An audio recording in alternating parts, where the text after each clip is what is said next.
மக்களின் முதல்வர் எடப்பாடியார் தாழ்மையோடு கேட்டுக்கொள்கின்றேன்.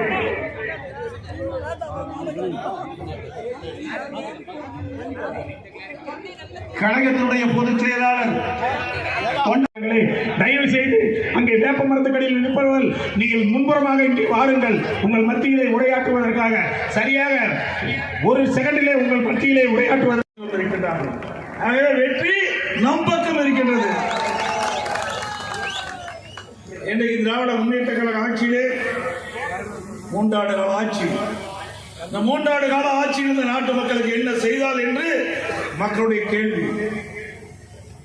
இன்றைக்கு குடும்ப ஆட்சி, எங்கே பார்த்தாலும் அதிகார மையங்கள். திராவிட முன்னேற்ற கழகத்தில் 4 முதலமைச்சர்கள் இருந்து கொண்டிருக்கின்றார்கள். நாட்டிற்கு ஒரு முதலமைச்சர் தான் தேவை. ஆனால் திமுகவில் மட்டும் 4 முதலமைச்சர்கள் இன்றைக்கு அதிகாரம் பெற்றுக் கொண்டிருக்கிறார்கள். திரு ஸ்டாலின், திரு உதயநிதி ஸ்டாலின், திரு சபரீஸ்வரன், திரு துர்கா ஸ்டாலின் ஆகிய 4 முதலமைச்சர்கள் தமிழகத்தை இன்றைக்கு ஆட்டிப்படுத்திக் கொண்டிருக்கிறார்கள். பிறகு அந்த 3 ஆண்டு காலத்தில் கடுமையான விலைவாசி உயர்வு. இன்றைக்கு அனைத்து இந்திய அண்ணா திராவிட முன்னேற்ற கழக ஆட்சியை ஒப்பிட்டு பாருங்க.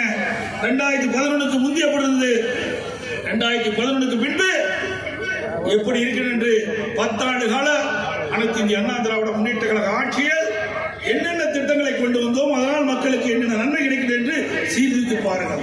10 ஆண்டு கால ஆட்சி இரண்டையும் ஒப்பிட்டு பாருங்கள். 11க்கு முந்தி எப்படி, 21க்கு பின்பு எப்படி, இதை நீங்கள் சீர்தூக்கி பார்த்தாலே அனைத்து இந்திய அண்ணா திராவிட முன்னேற்ற கழக ஆட்சியில் மக்களுக்கு என்னென்ன நன்மைகள் கிடைக்கிறது எல்லாம் தெளிவாக தெரியும். அனைத்து இந்திய அண்ணா திராவிட முன்னேற்ற கழக ஆட்சி என்பது மக்கள் ஆட்சியாக இருந்தது. திராவிட முன்னேற்ற கழக ஆட்சி அதிகாரம் ஆட்சியாக இன்றைக்கு பார்த்துக் கொண்டிருக்கிறோம். எங்கே பார்த்தாலும் கொலை, கொள்ளை, திருட்டு, வழிப்பறி, பாலியல் வன்கொடுமை நடந்த வண்ணம் அன்றாட நிகழ்வுகள். பத்திரிகையில், ஊடகத்தில் செய்திகள் வந்த வண்ணம் இருக்கின்றது. என்றைக்கு விடியா திமுக ஆட்சி திரு ஸ்டாலின் முதலமைச்சராக பொறுப்பேற்றாரோ அன்று முதல் இன்று வரை சட்டம் ஒழுங்கு தமிழகத்தில் அடியோடு சீர்கட்டு விட்டது. அது மட்டுமல்ல, இன்றைக்கு பக்கத்தில் இருக்கிற ஈரோடு மாவட்டம் இன்றைக்கு பல்வேறு இடங்களிலே முதியோர்களை குறிவைத்து கொடூரமான கொலை, நகைகளை அவிழ்த்து பணத்தை திருடிக்கொண்டு முதியோர்களை விட்டு வைத்தாலும் பரவாயில்லை, அவர்களை ஒரே மாதிரியாக பல பேரை இந்த ஆட்சியில் கொடூரமான கொலை செய்திருக்கிறார்கள். கண்டுபிடிக்க இந்த ஆட்சியால் கைலாகாத அரசாங்கமாக இன்று பார்த்துக் கொண்டிருக்கிறது. எந்த ஒரு மாநிலத்தில் சட்ட ஒழுங்கு சிறப்பாக இருக்கின்றதோ அந்த மாநிலத்தில் அனைத்து வளர்ச்சியும் பார்க்க முடியும். எந்த ஒரு நாட்டிலோ எந்த ஒரு மாநிலத்திலோ சட்ட ஒழுங்கு சீர்கெடுகிறதோ அந்த மாநிலம் பின்னுக்கு தள்ளப்படும். அனைத்து இந்திய அண்ணா திராவிட முன்னேற்ற கழக ஆட்சியிலே சட்ட ஒழுங்கு பாதுகாக்கப்பட்டது, சட்டத்தின் ஆட்சி நடைபெற்றது, தமிழகம் வளர்ச்சி பெற்றது, தமிழகம் ஏற்றப்பட்டது. நாட்டிலே மக்கள் நிம்மதியாக வாழ முடியவில்லை. பெண்களுக்கு பாதுகாப்பு கிடையாது. அதிமுக ஆட்சியிலே 2019 7 பாலியல் வன்கொடுமை வழக்கு பதிவு செய்யப்பட்டது. 2022ஆம் ஆண்டு விடியா திமுக ஆட்சியிலே ஒரு ரிக்குக்கு சுமார் 20 பேர் பணி செய்யக்கூடிய நிலையில் இருக்கின்றார்கள். ஆக லாரி தொழில், ரிக் தொழில் ரெண்டும் டீசல் விலையினால் சரிந்து விட்டது. இன்றைக்கு மக்கள் வாழ முடியாத ஒரு சூழ்நிலை. இதெல்லாம் எண்ணி பார்க்க வேண்டும். அதோடு லாரியுடைய விலை உயர்ந்து விட்டது. உதிரிப்பாக விலை உயர்வு, அதனுடைய உதிரிப்பாக விலை உயர்வு, இப்படிப்பட்ட சிக்கலான நிலையில் தான் இந்த தொழில் நடந்து கொண்டிருக்கின்றது.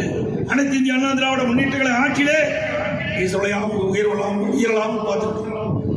டீசல் விலை உயராமல் பார்த்துக் கொண்டோம். விடியா திமுக அரசு தேர்தல் அறிக்கையிலே திராவிட முன்னேற்ற கழகம் ஆட்சிக்கு வந்தால் பெட்ரோல் 5 ரூபாய் குறைக்கிறாங்க, டீசல் 4 ரூபாய் குறைக்கிறாங்க. இதுவரைக்கும் குறைக்கல.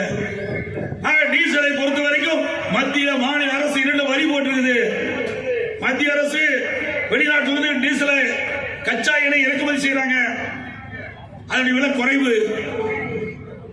70% இறக்குமதி செய்யப்படுகின்ற கச்சா எண்ணெய்க்கு வரி வித்து இன்றைக்கு வெளியிலே வருகின்ற பொழுது சுத்தகரித்த எண்ணெய், பெட்ரோல், டீசல் வருகின்ற பொழுது 70% அதிகரிக்கிறது. அதுக்கு வரி போடுகின்றார்கள்.